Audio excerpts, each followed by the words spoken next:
یو یې نبي او یو یې رسول. الرسول النبي. نو دوی کې څه فرق دی؟ آیا دواړه یو شان دي که نه څه فرق پکې شته؟ بعضو خو دا ویلي چې هېڅ فرق پکې نشته، نبي او رسول یو دی.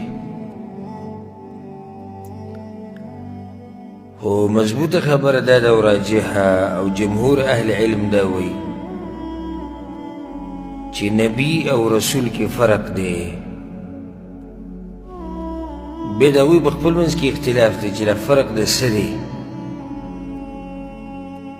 نو یو قول دا دی چې نبي هغه چاته ویلی کېږي چې هغه ته وحي کېږي او د تبلیغ امر ورته نه وي شوی، او پیغمبر ته وحي کېږي او د تبلیغ امر ورته هم شوی. ته به دې خبره راسې که نه؟ ذهن دې ده ورته ما څه وویل خیر نه خبره.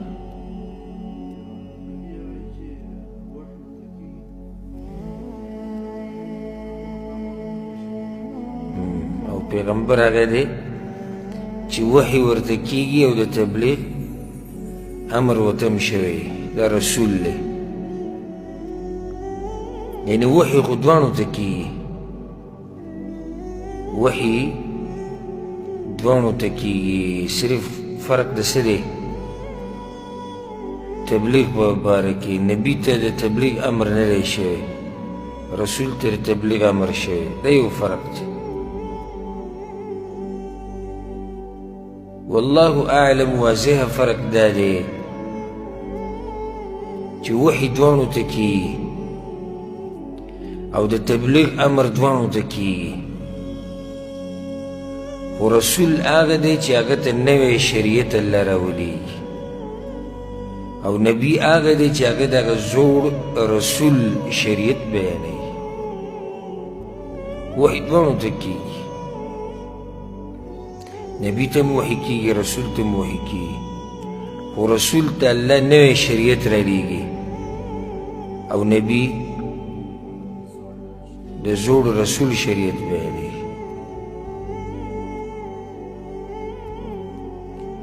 نو اولنی نبی څوک دی؟ آدم علیه السلام. او اولنی رسول هغه نوح علیه السلام.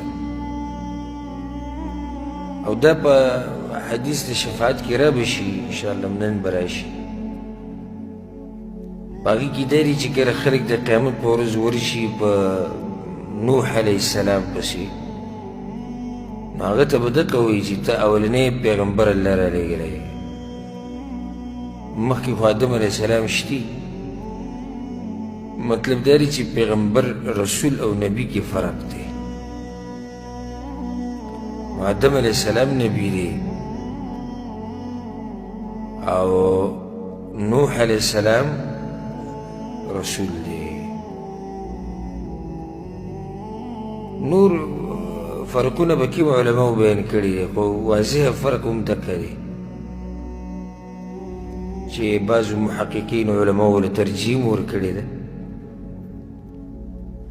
رسول وحي ورته کېږي، د تبلیغ امر ورته هم شوی دی خو نوی شریعت یې راوړی.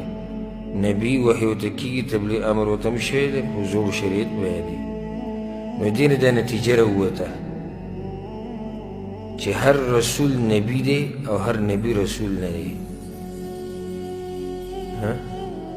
څنګه؟